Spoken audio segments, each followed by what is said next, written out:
Hello, good morning to all. कैसे हैं आप सब? आई होप सब ठीक होगा, पढ़ रहे होंगे, बेटर होगा। सारे टॉपिक्स का अच्छे से रिवीजन कर रहे होंगे, क्लासेस अटेंड कर रहे होंगे। बिल्कुल। आज की क्लास में हम सभी वर्ब को ही कंटिन्यू करेंगे। जैसा कि हम सभी लोग जानते हैं कि पिछले क्लास में हम लोग इसके पहले में रिमूवल ऑफ टू पढ़े थे, फिर लास्ट क्लास में हम सभी ने वर्ब को पढ़ा था। वर्ब कैसे कार्य करता है, वर्ब किसे कहते हैं, कितने प्रकार का होता है, वर्ब के कितने रूप होते हैं, फॉर्म्स होते हैं, कैसे ये रिप्रेजेंट करता है सेंटेंस को, कैसे कितने प्रकार, और non finite verb, finite verb क्या होता है, रेगुलर, इरेगुलर, ट्रांजिटिव, इंट्रांजिटिव, ये सब हम लोगों का कंप्लीट हो गया था। आज की क्लास में हम सभी वर्ब को ही पढ़ेंगे और आज का क्लास पार्ट 2 है, तो वर्ब का ही और वर्ब को ही हम लोग कुछ नए तरीके से भी पढ़ेंगे, जैसे कि एग्जाम में आते हैं। आप सभी जानते हैं transitive verb, intransitive verb, regular verb, irregular verb, finite verb, non finite verb, ये सारे वर्ब होते हैं। फिर लेक्सिकल वर्ब क्या होता है, एक्सिलरी वर्ब क्या होते हैं, मॉडल एक्सिलरी वर्ब क्या होते हैं, मार्जिनल एक्सिलरी वर्ब क्या होते हैं, वो सब आज हम जानने का प्रयास करेंगे आज की क्लास में। और कैसे क्वेश्चंस पूछे जाते हैं वो भी रिप्रेजेंट करेंगे। चलिएगा, तो वर्ब है, वर्ब लेक्सिकल वर्ब। अब वर्ब के यहाँ पर दो प्रकार मुख्यतया हो जाते हैं, एक लेक्सिकल वर्ब और दूसरा हो जाता है एक्सिलरी वर्ब। तो लेक्सिकल वर्ब क्या होता है, एक्सिलरी वर्ब क्या होता है, उसको जानने से पहले हम सभी वर्ब के फॉर्म्स को रिवाइज करेंगे। वर्ब के हमने बताया था 5 फॉर्म्स होते हैं। वर्ब फर्स्ट फॉर्म जिसको बेस फॉर्म कहते हैं, सेकेंड फॉर्म, थर्ड फॉर्म जिसको पार्टिसिपल फॉर्म कहते हैं, आईएनजी फॉर्म, और एक फॉर्म होता है जिसमें एसईआईएस लगा होता है, जो प्रेजेंट इंडेफिनिट में आता है, वो हम लोगों का वर्ब का 5th फॉर्म कहलाता है। तो लेक्सिकल वर्ब क्या होते हैं, बेसिकली मेन वर्ब होते हैं।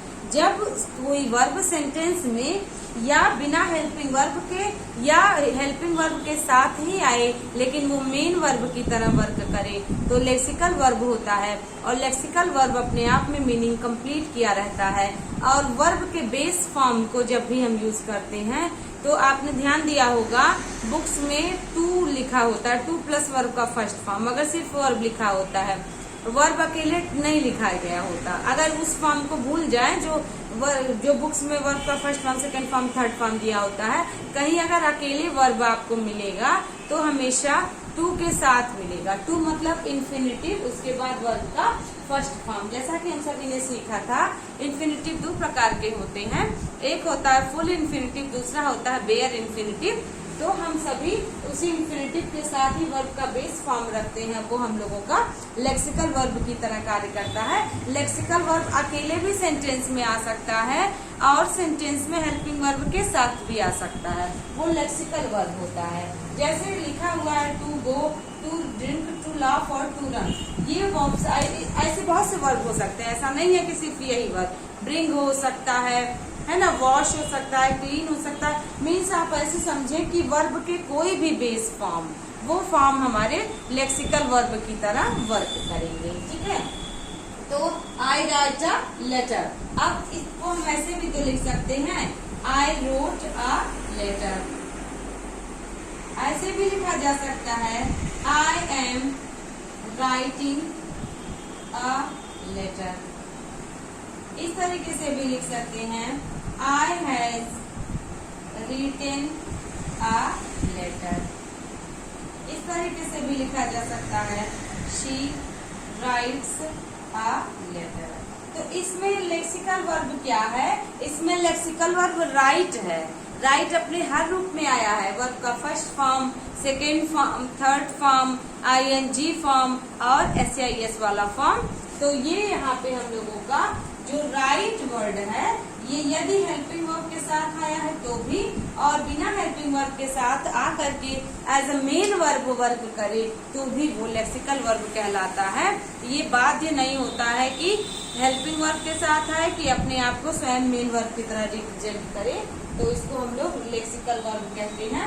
इसमें वर्ब का हम लोगों का कौन सा बेस फॉर्म है, यानी वर्ब फर्स्ट फॉर्म, इसमें वर्ब का सेकेंड फॉर्म है, यहाँ पे वर्ब का आईएनजी फॉर्म है, और यहाँ पे वर्ब के थर्ड फॉर्म को यूज किया गया है।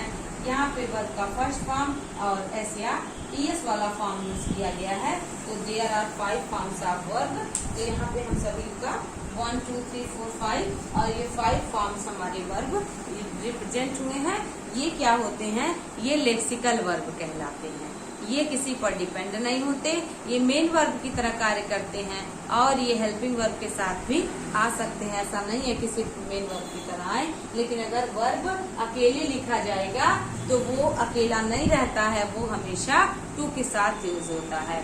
Without to we can not write verb first form of the verb. Okay, तो इस तरीके से ये हम लोग लेक्सिकल वर्ब समझे। बस लेक्सिकल वर्ब वही है जो आपने सीख लिया है, कुछ अलग नहीं होता है। ठीक है, अब हम लोग एक्सेलरी वर्ब्स समझेंगे। एक्सेलरी वर्ब्स क्या होता है? एक्सेलरी वर्ब को हम लोग सहायक क्रिया भी कह सकते हैं। एक्सेलरी वर्ब हम सभी का 3 टाइप्स के होते हैं। कौन कौन से? First, second and third. First one is primary auxiliary verbs. तो प्राइमरी एक्सेलरी वर्ब्स को हम लोग बेसिकली मेन वर्ब या हेल्पिंग वर्ब की तरह जानते हैं। कभी भी अगर हेल्पिंग वर्ब की जिक्र हो तो हमेशा do, does, did, has, have, had, या हम सभी जिक्र कर लेते हैं is, am, are, was verb की। यदि किसी विद्यार्थी से पूछा जाए हेल्पिंग वर्ब क्या है तो वह विद्यार्थी इन्हीं वर्ड्स को रिकॉग्नाइज कराएगा। पहला कराएगा डू, डज, डिड को, हैज, हैव, हैड को और is, am, are, was verb को। तो इन्हीं को शॉर्ट आउट करके प्राइमरी एक्सेलरी वर्ब्स में रखा जाता है। ये कैसे है, इसके अंतर्गत क्या क्या आते हैं, इसको हम अभी समझने का प्रयास करेंगे। लेकिन इसके बाद मॉडल एक्सेलरी वर्ब्स को समझेंगे। मॉडल एक्सेलरी वर्ब्स क्या होते हैं? ऐसे एक्सेलरी वर्ब्स जो मॉडल के रूप में यूज होते हैं, मतलब कि एक मॉडर्नाइज कर देते हैं सेंटेंस को, उसकी कैपेसिटी को, उसकी पॉसिबिलिटी को, है ना, उसकी कैपेबिलिटी को व्यक्त करते हैं। तो वो हमारे क्या होते हैं? मॉडल एक्सेलरी वर्ब्स होते हैं। उसमें है can, could, may, might, shall, should, will, would, must और टू। ये सभी हमारे मॉडल एक्सेलरी वर्ब्स होते हैं। इसी मॉडल एक्सेलरी वर्ब से निकला एक और पार्ट है जिसको हम लोग कहते हैं marginal auxiliary verbs. Marginal auxiliary verbs क्या होते हैं? इसमें हम सभी यूज्ड टू का यूज करते हैं, डेयर का यूज करते हैं और नीड का यूज कर सकते हैं, है ना। तो 1 बाय 1 हम सभी स्टडी करेंगे। ये लेक्सिकल वर्ब हम लोगों का कंप्लीट हो गया है। इस तरीके से कार्य करता है लेक्सिकल वर्ब। लेक्सिकल वर्ब में वर्ब अपने फॉर्म के साथ अकेले भी आ सकता है और इंडिपेंडेंटली भी वर्क कर सकता है। ठीक है, तो इस तरीके से हम लोग क्या समझे? एक्सेलरी वर्ब, इसके तीनों प्रकार। अब इसको हम लोग 1 बाय 1 डिफाइन करेंगे।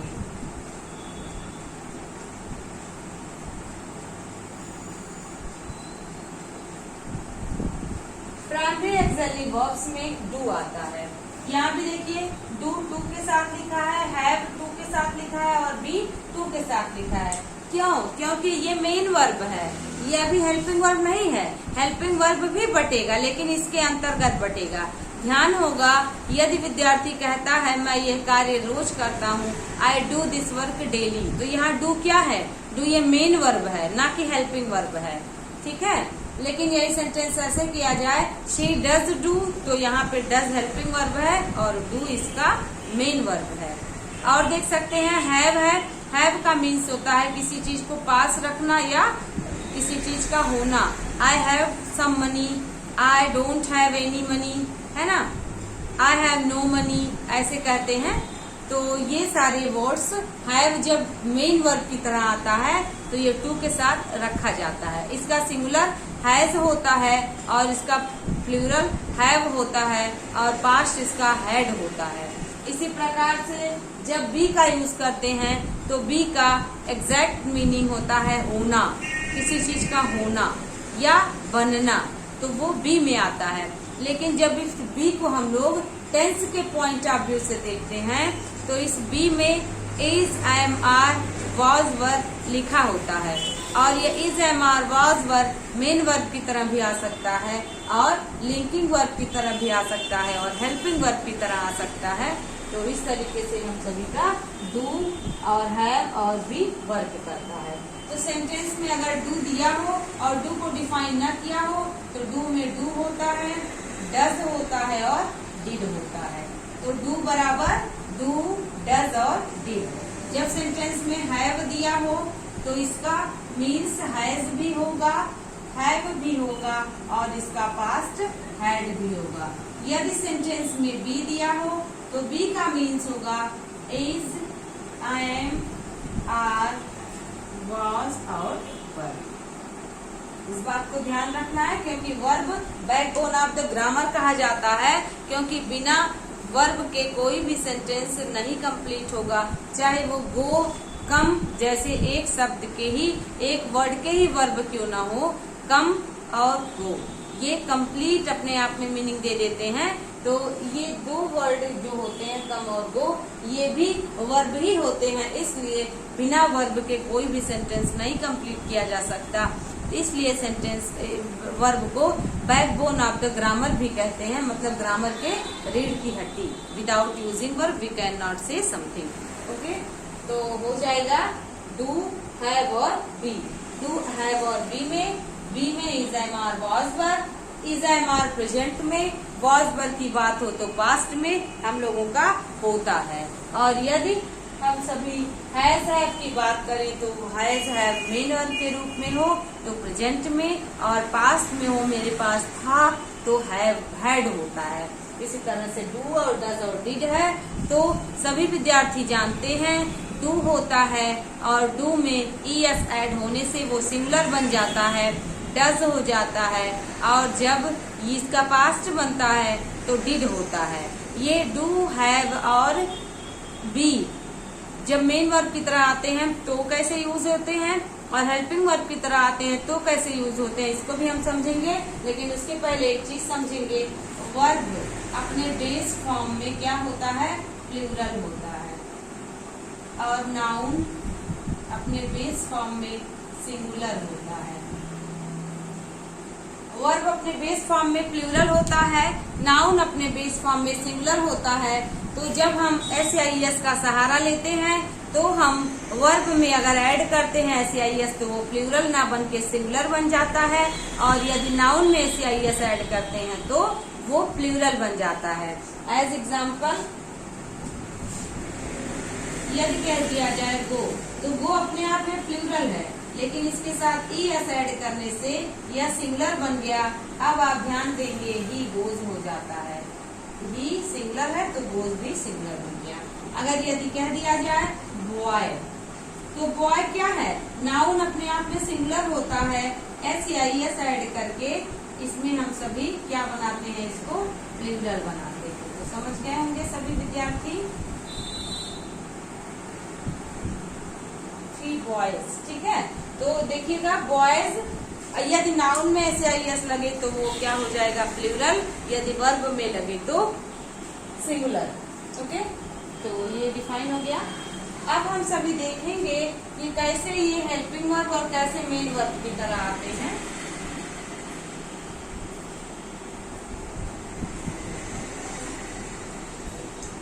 जब प्रेजेंट इंडेफिनिट टेंस की बात होती है तो जब प्रेजेंट इंडेफिनिट की बात होती है तो सेंटेंस में डू और डज हेल्पिंग वर्ब की तरह बात करता है, इसके साथ नॉट ऐड होता है। लेकिन जब प्रेजेंट इंडेफिनिट की बात ना करें, पास्ट इंडेफिनिट की बात करें तो डिड का यूज होता है। उसी प्रकार से प्रेजेंट परफेक्ट की बात करें तो हैज, हैव यूज होता है, सिंगुलर के लिए हैज, प्लूरल के लिए हैव। और पास्ट की बात करें तो हैड का यूज करेंगे पास्ट परफेक्ट टेंस में।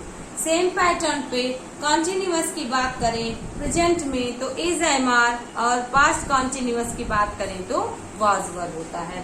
अब एग्जाम्पल के द्वारा समझने का प्रयास करेंगे कैसे यही वर्ब्स मेन वर्ब की तरह कार्य करते हैं और कैसे यही वर्ब्स हेल्पिंग वर्ब के साथ आकर के हेल्पिंग वर्ब बन जाते हैं मेन वर्ब के साथ आकर के। यदि सेंटेंस में कहा जाए she does my work daily, she does not do my work daily, ध्यान से समझने का प्रयास करिएगा। सभी छात्र यह जानते हैं कि ये वर्ब क्या है, लेकिन यहाँ पढ़ने का यह अर्थ है कि अच्छे से डिफाइन कर दिया जाए ताकि एग्जाम में गलती ना हो। और एग्जाम में सिर्फ डू दे देगा, डू में डू डज डिड हिडन किया जाएगा, सिर्फ हैव दे देगा और शी के साथ यूज करना पड़ेगा। तो छात्रों आपने पढ़ा होगा शी के साथ हैव नहीं यूज होता, शी के साथ हैज यूज होता है, लेकिन ऑप्शन में तो हैव दिया है। क्यों हैव दिया है? क्योंकि वह एग्जामिनर समझ रहा है कि विद्यार्थी को पता है हैव बराबर हैज, हैव और हैव, ठीक है ना। तो इसलिए यहाँ पर देखेंगे और देख सकते हैं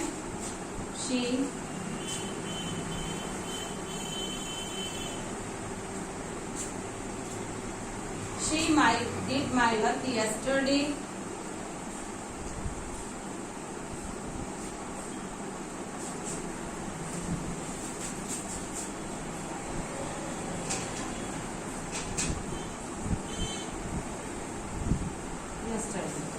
यहाँ हम सिर्फ डू डज और डिड को ही समझ रहे हैं। जब हम सभी प्रेजेंट इंडेफिनिट में सिंगुलर के साथ यूज करते हैं तो प्रेजेंट इंडेफिनिट में सिंगुलर के साथ हम सभी हैज और हैव यूज कर सकते हैं, हैज को, और प्रेजेंट इंडेफिनिट में डज को यूज कर सकते हैं। लेकिन जब यही डज का मीनिंग मेन वर्ब की तरह हो तो ये शी और ही या नेम के साथ यूज होता है। तो कहाँ पे ये मेन वर्ब की तरह यूज हुआ है, कहाँ हेल्पिंग वर्ब की तरह यूज हुआ है, इसको समझने का प्रयास करेंगे। Subject subject subject subject, does, does not, do, did, उसके बाद डिड, फिर डू। यहाँ पर सब्जेक्ट वर्ब का फर्स्ट फॉर्म है CIS, यहाँ पे ये डज जो है वर्ब के फर्स्ट फॉर्म में मेन वर्ब की तरह यूज हुआ है, ठीक। यही डज यहाँ पे हेल्पिंग वर्ब की तरह यूज हुआ है और यही ये डू क्या है, ये मेन वर्ब की तरह यूज हुआ है। यहाँ पे डिड मेन वर्ब की तरह यूज हुआ है, पास्ट इंडेफिनिट वर्ब का सेकेंड फॉर्म। यहाँ डिड हेल्पिंग वर्ब की तरह यूज हुआ है और यहाँ पे डू मेन वर्ब की तरह यूज हुआ है, क्योंकि डिड नॉट के बाद first form of the verb होता है, ना कि सेकेंड फॉर्म, ठीक है। तो यहाँ समझ गए सभी लोग कि डज और डू कैसे मेन वर्ब की तरह कार्य करता है और कैसे हेल्पिंग वर्ब की तरह। यहाँ पे कह दिया जाए I do my work my self, यहाँ भी क्या हो गया, ये डू मेन वर्ब की तरह आ गया। यदि कह दिया जाए आई डू नॉट डू यानी I don't do my work my self, मतलब मैं मेरा कार्य स्वयं नहीं करता, I do not do my work my self. तो यहाँ पे ये डू नॉट क्या है, ये डू नॉट हेल्पिंग वर्ब है और डू क्या है, यहाँ पे मेन वर्ब है। तो इस प्रकार से do does did helping verb और मेन वर्ब की तरह दोनों प्रकार से प्राइमरी ऑक्सिलरी वर्ब में वर्क करते हैं। अब हम सभी हैज और हैव को सीखेंगे, ठीक है। तो ये समझ आ गया होगा सभी लोग को।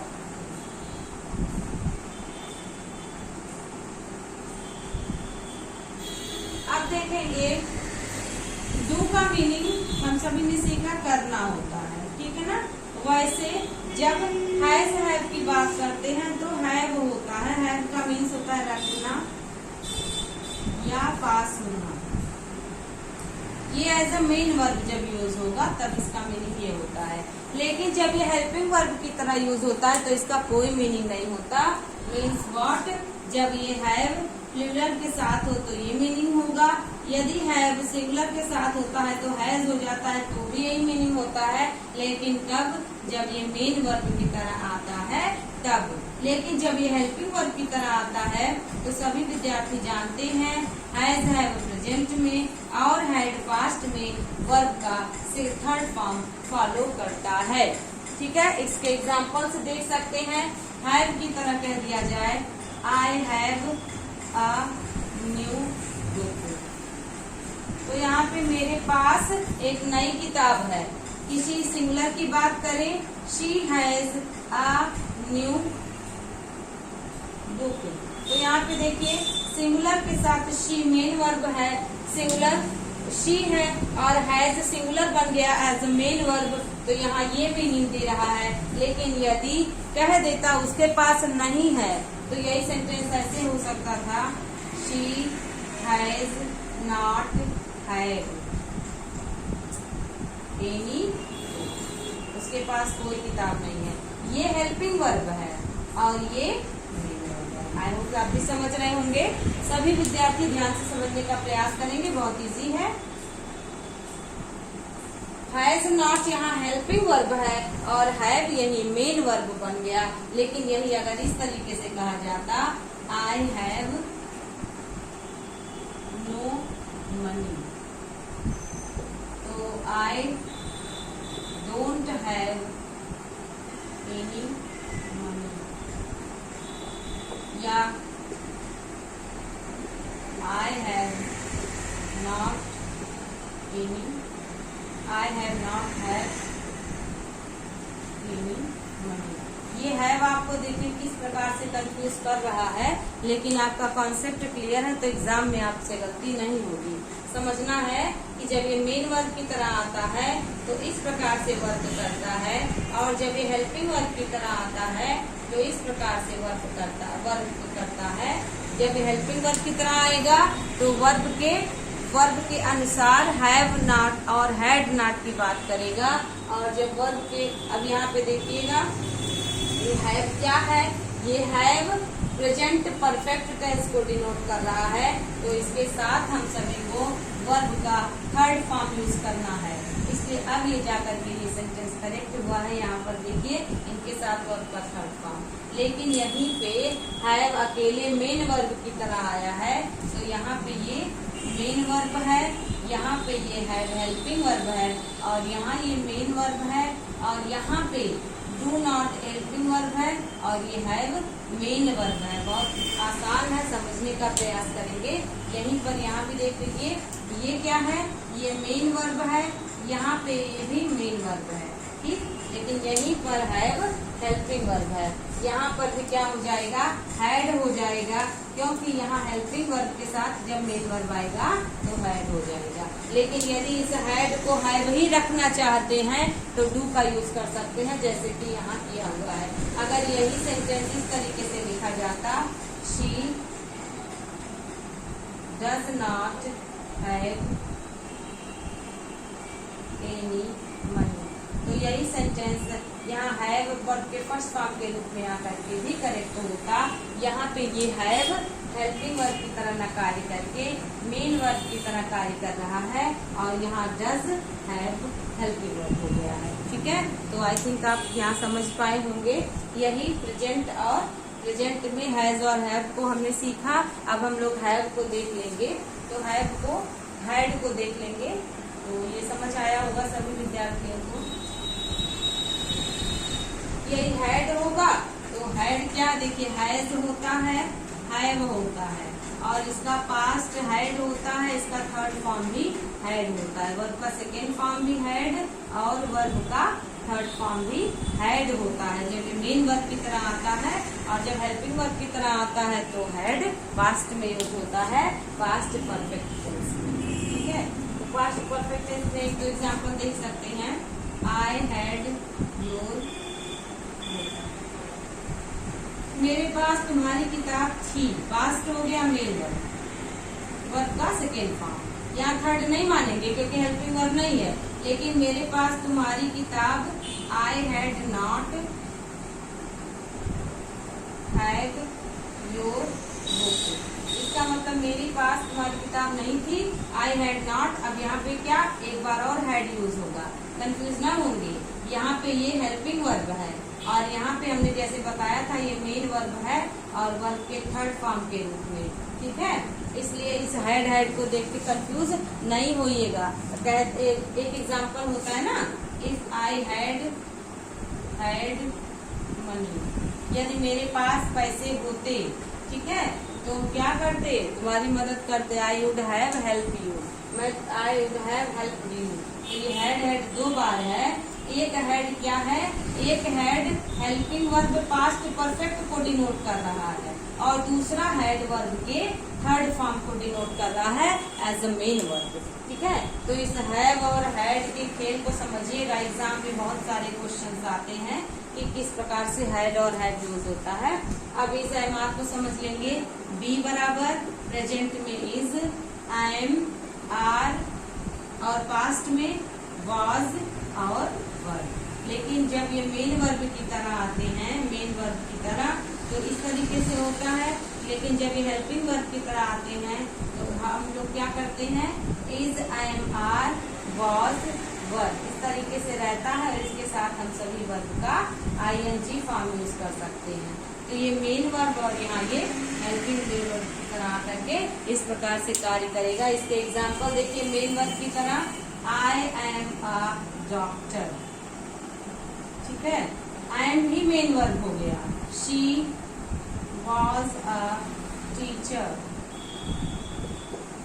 दे वर गेस्ट्स इन माई पार्टी, ठीक है ना। अब देखिए वर ही मेन वर्ब हो गया। इस प्रकार से जब इज, एम, आर, वाज, वर, हा, है, हैं, था, थी, थे का मीनिंग ले तो मेन वर्ब की तरह कहलाते हैं। लेकिन जब ये हेल्पिंग वर्ब की तरह आएंगे तो हेल्पिंग वर्ब की तरह जब इनका प्रस्तुति होगा तो ये ing को फॉलो करेंगे। जैसे क्या लिख सकते हैं, I am writing a letter, ठीक है ना, I am writing a letter, she was helping me, you were knocking at the door. अब यहाँ पे ये क्या है, ये ing को फॉलो कर रहा है, तो यहाँ ये हेल्पिंग वर्ब की तरह वर्क कर रहा है। और इसका मेन वर्ब ing के साथ आएगा, तो ये सारे वर्ब्स मेन वर्ब हैं, ठीक ना। लेकिन यहाँ पर यही मेन वर्ब की तरह कार्य करेगा, तो ये मेन वर्ब की तरह सेंटेंस में अपना रिप्रेजेंटेशन दिखाएगा। तो इनके साथ कोई भी ing form of the verb नहीं लगाएंगे। क्या यूज कर सकते हैं, सिर्फ यहाँ हम सभी एक नाउन या कोई भी ऐसा कॉम्प्लीमेंट यूज कर सकते हैं जो इज, एम, आर के साथ सेंटेंस की मीनिंग कंप्लीट करे। तो आई होप ये समझ आया होगा। चलिएगा, अब सभी हम लोग यहाँ पे मॉडल ऑक्सिलरी वर्ब को देखेंगे। प्राइमरी ऑक्सिलरी वर्ब कंप्लीट हुआ। मॉडल ऑक्सिलरी वर्ब से सभी विद्यार्थी अच्छे से पढ़ चुके हैं, इसमें कुछ भी नया नहीं है। Can, could, may, might, will, would, shall, should, ought, to, है ना, ये सब होते हैं। इसमें कैन कैपेसिटी दिखाती है, पॉसिबिलिटी दिखाती है, फ्यूचर की पॉसिबिलिटी, फ्यूचर की कैपेसिटी, मस्ट किसी की ड्यूटी, ऑट टू किसी की ड्यूटी, है ना, इस तरीके से कंपल्शन। तो ये सारे वर्ब्स क्या होते हैं, मॉडल ऑक्सिलरी वर्ब्स होते हैं। और मॉडल ऑक्सिलरी वर्ब्स के साथ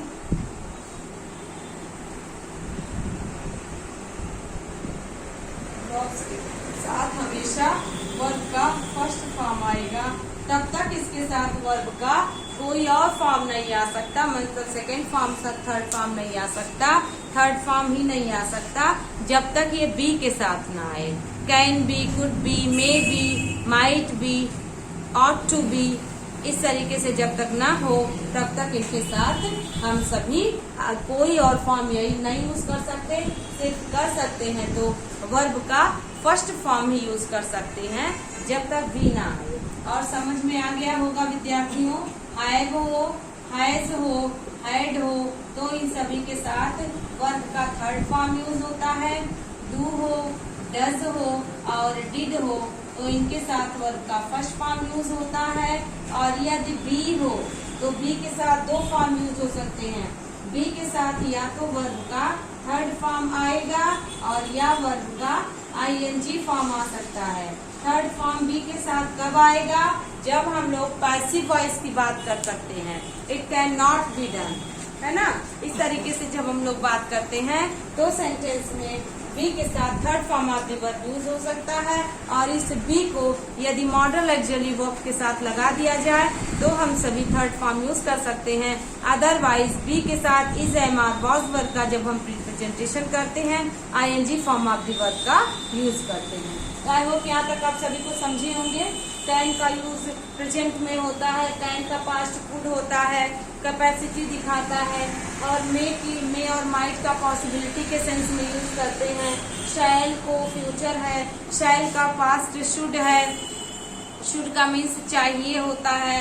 और नेक्स्ट है विल का वुड होता है, पास्ट होता है। मस्ट मीन्स जरूर चाहिए जब किसी को प्रेशराइज किया जाए। ऑट टू का मीन्स होता है चाहिए जब किसी को ड्यूटी बताई जाए तो ऑट टू का यूज कर सकते हैं। जैसे you ought to respect your parents, आपको अपने माता पिता की रिस्पेक्ट करनी चाहिए, ड्यूटी बता रहा है। आपको अपना होमवर्क कंप्लीट करना चाहिए, you ought to complete your homework. You ought to respect your country. इस प्रकार से जब कर्तव्य बोध की बात हो तो ऑट टू का यूज करते हैं। अदरवाइज सामान्य सेंस में शुड का यूज करते हैं चाहिए, और जरूर चाहिए की बात की जाए, कंपल्सरी दिखाया जाए तो प्रेशराइज किया जाए तो मस्ट का यूज किया जाता है। तो आई होप यहाँ तक समझ आया होगा। आगे बढ़ते हैं, हम सभी यूज कर लेते हैं, देख लेते हैं marginal axillary verbs. Marginal axillary verbs क्या होता है? मार्जिनल एक्सिलरी वर्ब्स क्या होता है? मार्जिनल एक्सिलरी वर्ब्स में यूज्ड टू का यूज करते हैं और डेयर और नीड का यूज करते हैं। यूज्ड टू और डेयर नीड में इसके साथ भी वर्ब का हमेशा फर्स्ट फॉर्म में यूज होगा, यूज्ड टू या डेयर और नीड। ठीक है, इन सभी का यूज हम लोग प्राइमरी एक्सिलरी वर्ब पढ़े हैं, मॉडल एक्सिलरी वर्ब पढ़े हैं और मार्जिनल एक्सिलरी वर्ब पढ़े हैं, सबका यूज अफर्मेटिव, निगेटिव और इंट्रोगेटिव तीनों में किया जा सकता है। इसलिए इसको ऐसा ही नहीं समझेंगे कि सिर्फ प्रेजेंट में यूज होता है, पास्ट में भी और इंट्रोगेटिव में भी यूज किया जा सकता है। यूज्ड टू और डियर नीड के बाद भी वर्ब का फर्स्ट फॉर्म यूज हो सकता है, होता है। यूज्ड टू मतलब जैसे आप कह सकते हैं I used to play cricket in my childhood. In my childhood I used to play cricket in my childhood मतलब बचपन में मैं क्रिकेट खेला करता था। तो यूज्ड टू के बाद वर्ब का first form. I dare, I need your help. I dare do this. ठीक है ना, इस तरीके से आई डेयर डू दिस मतलब मैं, डेयर मतलब होता है हिम्मत करना, साहस करना, और नीड का मीन्स होता है आवश्यकता या जरूरत। आई नीड योर हेल्प मतलब मुझे तुम्हारी मदद की आवश्यकता है, जरूरत है। और साहस करना मतलब मैं हिम्मत कर सकता हूँ, मैं साहस कर सकता हूँ। ऐसे सेंस में डेयर और नीड का यूज होता है। और हम लोग इसके पहले वाले क्लास में फाइनाइट, नॉन फाइनाइट तो समझ ही चुके हैं। फाइनाइट में इन्फिनिटिव, जीरंड और पार्टिसिपल होता है, जो हम सभी डिटेल स्टडी कर चुके हैं। फाइनाइट वर्ब भी हम लोगों का कंप्लीट होता है। फाइनाइट वर्ब में ही ये सब आते हैं, helping verb, primary axillary verb, model axillary verb, lexical verb, ये सब फाइनाइट के ही प्रकार हैं। तो उम्मीद करते हैं आपको वर्ब अच्छे से समझ में आया होगा। बहुत अच्छे से प्रैक्टिस करिएगा। वर्ब के फॉर्म्स और वर्ब, हेल्पिंग वर्ब, बहुत सारे प्रकार से क्वेश्चंस आते हैं। तो आई होप आज की क्लास आपको बहुत अच्छी लगी होगी। बेहतरीन तरीके से प्रैक्टिस करिएगा, प्रीवियस ईयर के क्वेश्चन को करिएगा। आज की क्लास यही कंप्लीट होती है। Thank you.